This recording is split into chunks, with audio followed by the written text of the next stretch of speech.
आप kindly journalist से बात कर रहे हैं कन्हैया जी, आप बहुत बड़े लीडर होंगे, मैं उसमें आपकी आपत्ति नहीं जताता।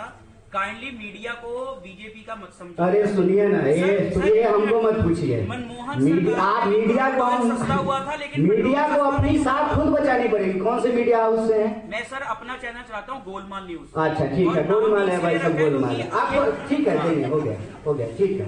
इतना गरम अगर आप जो है ना मंत्री प्रधानमंत्री उस पर हो जाएंगे तो देश का भला हो जाएगा। दिल्ली जाके हमने की है, बीजेपी के उलट ही की है। आपके लिए ताली बजवा देते हैं सर, थोड़ा ताली बजवा दीजिए।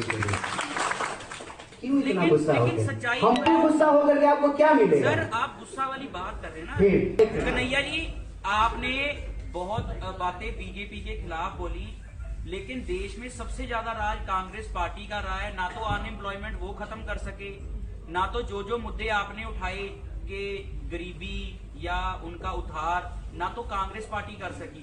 तो अब एकदम से कांग्रेस पार्टी के मैनिफेस्टो में लिखने से ऐसा क्या हो गया कि वो एकदम से सरकार में आएंगे और कर देंगे? देखिए ये सवाल तो जो है मुझे भाजपा के जो ऑनलाइन ट्रोलर होते हैं ना, वो रोज पूछते हैं कि आप जो प्रश्न उठा रहे हैं, तो जब कांग्रेस थी तब कांग्रेस ने क्या किया? तो उसका हम एक ही जवाब देते हैं कि कांग्रेस अगर देश के लिए कुछ नहीं किया होता तो भाजपा बेच क्या रही है?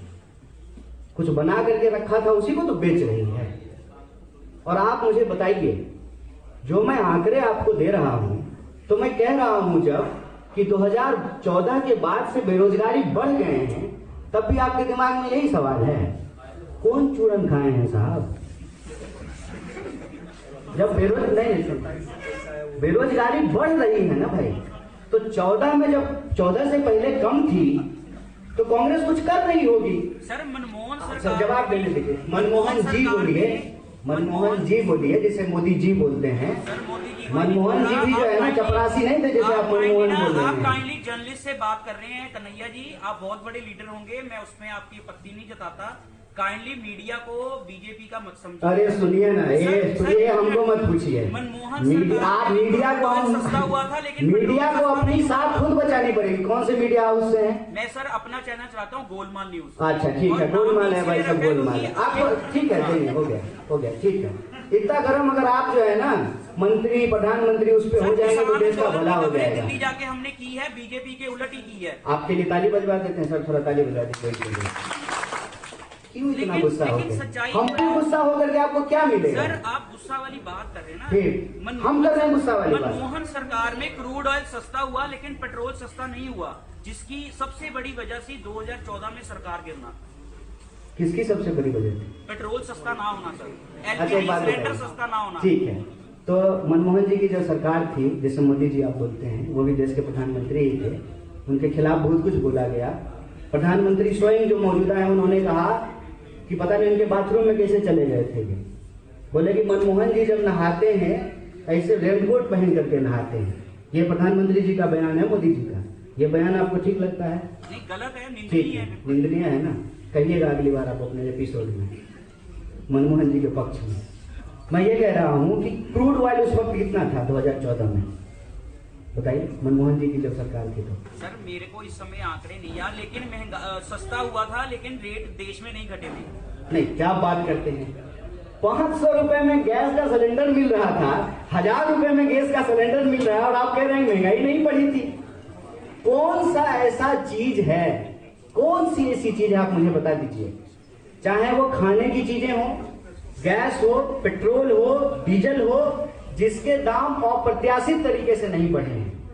लोगों के जो सवाल हैं, महंगाई अप्रत्याशित तरीके से बढ़ा है, बेरोजगारी अप्रत्याशित तरीके से बढ़ा है, और सरकारी संपत्ति औने पौने दामों में बेचा जा रहा है। आपको सुन करके आश्चर्य होगा, 4-5 लोगों की एक कंपनी को, एक सरकारी कंपनी 27 करोड़ में बेच दिया गया। ये जो देश की हालत है, इस देश की हालत में आज हम खड़े हैं। और आज के इस सवाल को आप कहते हैं कि हमको नहीं उठाना चाहिए, हमको नहीं पूछना चाहिए। कांग्रेस सरकार ने अगर कुछ गलती की, चलिए मैं आपकी बात को मान लेता हूं, तो कांग्रेस तो नहीं सरकार चला रही है ना, कांग्रेस हम यहां चला रहे हैं पंजाब में। पंजाब को लेकर के आप हमसे ये पूछ सकते हैं कि आपकी यहां सरकार है पंजाब में, आपने क्या किया है? हम आपको आंकड़ा दे सकते हैं कि हमने रिक्तियां भरी हैं, हमने लाखों लोगों को रोजगार दिया है? ये एक स्पेसिफिक सवाल है। ये जो प्रश्न पूछा जाता है ना कि जब कांग्रेस थी भाई साहब तो कांग्रेस ने क्या कर लिया, अरे कांग्रेस ने जो कर लिया ना वो ये सरकार कर ली होती ना तो इस सरकार से कोई सवाल ही नहीं होता। आप मुझे बताइए कि नया इन्होंने क्या काम किया है? इन्होंने नया अस्पताल खोले हैं, इन्होंने नया कोई शहर बनाया है, इन्होंने नई कोई सड़क बनाई है, नया कोई ट्रेन चलाया है? नाम बदल रहे हैं, राजधानी को तेजस कर दिया, इलाहाबाद को प्रयागराज कर दिया। अरे नया शहर बना लीजिए, नया कुछ बना नहीं रहे हैं, जो है उसको बेच रहे हैं, औने पौने दामों में बेच रहे हैं। आप मुझे बताइए, आप जब आंकड़ा बता रहे हैं मुझे मनमोहन जी की सरकार का, बीएसएनएल उस वक्त काम करता था, बीएसएनएल के पास 3G का लाइसेंस था, 2G का सवाल उठा करके इतना हंगामा हुआ। मुझे बताइए कोई भी लोग, 7 साल से इनकी सरकार है, एक भी अरेस्टिंग जो हुई थी किसी को भी सजा हुआ है? और जो लोग कैग की जो रिपोर्ट दी गई उस रिपोर्ट वो कैग आज भी रिपोर्ट दे रहा है, क्या हो रहा है उस रिपोर्ट का? और जो कैग का रिपोर्ट देने वाले थे वो कोर्ट में जाकर के माफी मांग ली है।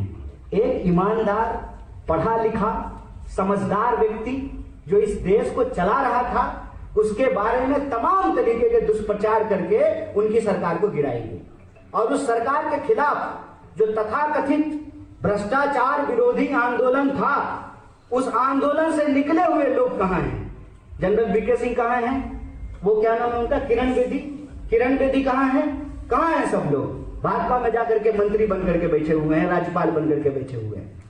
और उसी आंदोलन में सबसे पहले ये बात कही गई कि नरेंद्र मोदी जैसा प्रधानमंत्री देश का होना चाहिए। यही बात जो है न्यूयॉर्क स्ट्रीट में बोली जा रही थी कि मनमोहन सिंह को हटा करके एक ऐसे आदमी को लाना चाहिए जो विकास की गति को बढ़ा सके, विकास की गति को नहीं, देश को बेचने की गति को बढ़ा सके। जिन सवालों पे कांग्रेस पार्टी ने कहा कि हम नहीं बेचेंगे, हम इंश्योरेंस सेक्टर के पैसे का डिसइन्वेस्टमेंट नहीं करेंगे, हम पीएफ में जो आम लोगों की गाढ़ी कमाई है उसका डिसइन्वेस्टमेंट नहीं करेंगे, हम मनरेगा जैसे वेलफेयर स्कीम को बंद नहीं करेंगे। और आप जान लीजिए आंकड़ा है, मनरेगा इंप्लीमेंट होने के बाद जो रूरल इकोनॉमी थी वो बेहतर हुई, माइग्रेशन कम हुआ, विस्थापन कम हुए। आप ये सवाल पूछ सकते हैं कि मनरेगा में भी करप्शन हुआ होगा। हम कहते हैं कि समस्या जो है उस समस्या का आप निदान करेंगे ना। हम सरकार चला रहे हैं पंजाब में, हमसे कोई गलती हो रही है, आप उसका बताइए, आप उसका हमको सजेशन दीजिए, हम उसका निदान करेंगे। लेकिन बदलाव के नाम पे ये नहीं देखिए, बदलने का तो ये भी हो सकता है कि ये माइक है, हम कहें इस माइक को हमको बदलना है तो इसको तोड़ दें, माइक तो बदल गया, इसकी स्थिति तो बदल गई। लेकिन ये सकारात्मक बदलाव नहीं है, नकारात्मक बदलाव है। बदलाव के नाम पे लोग मोदी जी को लेकर के आए, लेकिन देश जो है बदलाव में ना पहुंच करके बदहाली में पहुंच गया है। बेरोजगारी उठा करके देख लीजिए, किसानों की हालत उठा करके देख लीजिए, महिलाओं की स्थिति को देख लीजिए, सरकारी नौकरियों को देख लीजिए, सरकारी संस्थानों को देख लीजिए। इससे हमको बाहर निकलना है। और चाहे स्टेट का इलेक्शन हो या जनरल इलेक्शन हो, हमारा ये कहना है कि इस इलेक्शन में इस देश के जो लोग हैं उनके जो बुनियादी सवाल हैं उसको आप केंद्र में लेकर के आइए। आप अंग्रेजों वाली चाल मत चलिए, डिवाइड एंड रूल मत कीजिए। आप जो है लोगों के बेसिक इश्यूज को डाइवर्ट मत कीजिए। वो डिवाइड एंड रूल करते थे, आप डाइवर्ट एंड रूल कर रहे हैं। आप हमारे सवालों का जवाब दीजिए कि स्विस बैंक के कितने खाते जब्त किए गए, स्विस बैंक से कितना करोड़ रुपया भारत के खाते में आया, कितना काला धन वापस आया है नोटबंदी के बाद। नोटबंदी के दौरान ही रिजर्व बैंक ने कह दिया कि सारे नोट वापस आ गए। जब सारा नोट वापस आया तो काला धन का क्या हुआ? और ये जो सवाल है, मीडिया, आपने कहा ना मीडिया की बात, मैं बहुत रिस्पॉन्सिबल आदमी हूं। मीडिया ही है ना, मीडिया हाउस में ही उसके ही एक रिस्पॉन्सिबल पत्रकार खड़ा होकर के जो है 2000 के नोट में चिप निकाल रहे थे। ये चीप हरकत है, ये चीप हरकत वही लोग कर रहे हैं, हम नहीं कर रहे हैं। कौन निकाल रहा था 2000 के नोट में चिप? मीडिया ही निकाल रहा था ना। इस सवाल को पूछिए साहब, क्योंकि ये जिम्मेवारी हम इधर बैठ गए हैं तो सिर्फ हमारी नहीं है, हम सबकी ये कलेक्टिव रिस्पॉन्सिबिलिटी है कि कहीं भी चुनाव हो वो चुनाव देश के लोगों के बेसिक सवाल पर हो, डेवलपमेंट के सवाल पर हो, लोगों की जो इंक्लूसिवनेस है उस पर हो, लोगों की यूनिटी पे हो, देश बेहतर कैसे होगा, हम स्वस्थ कैसे होंगे। मेरा हाथ अगर लंबा हो जाए तो यह अस्वस्थ होने की निशानी है। हम स्वस्थ तभी होंगे जब बराबर से, संतुलन से हमारे शरीर के हर अंग का विकास होगा। आप आंकड़ा उठा करके देखिए, आप अगर कुछ नहीं समझ में आ रहा है तो जो पॉलिटिकल पार्टीज के पास चंदा आया है ना, उसका ही आंकड़ा उठा करके देख लीजिए। जो बीजेपी है उसके पास लगभग 5,000 करोड़ रुपया है। आप कहते हैं कि 70 साल में कांग्रेस ने क्या किया? 70 साल रूल हम किए हैं। आपके हिसाब से हमारे पास 500 करोड़ है और वो 7 साल रूल किए, उनके पास 5,000 करोड़ है। ये चोरी है कि नहीं है? बेईमानी है कि नहीं है? और बेईमानी जब आंख से दिख रही है तब उसके लिए बोलेंगे नहीं, और जब बोलेंगे तो यह सवाल पूछा जाएगा कि तब क्यों नहीं किए? हम तब भी किए थे। अगर किए नहीं होते तो देश में जो है दर्जनों एम्स नहीं बने होते, IIM नहीं बने होते, इसरो नहीं बना होता, BSNL नहीं बना होता, इतने संस्थान नहीं खड़े होते। आपके राज्य की जो राजधानी है चंडीगढ़ देश का सबसे पहला प्लांट सिटी है। वो सबसे पहला प्लांट सिटी कब बना है? नेहरू जी का ब्रेन चाइल्ड था वो। हमने देश के लिए किया था, किए हैं और करेंगे।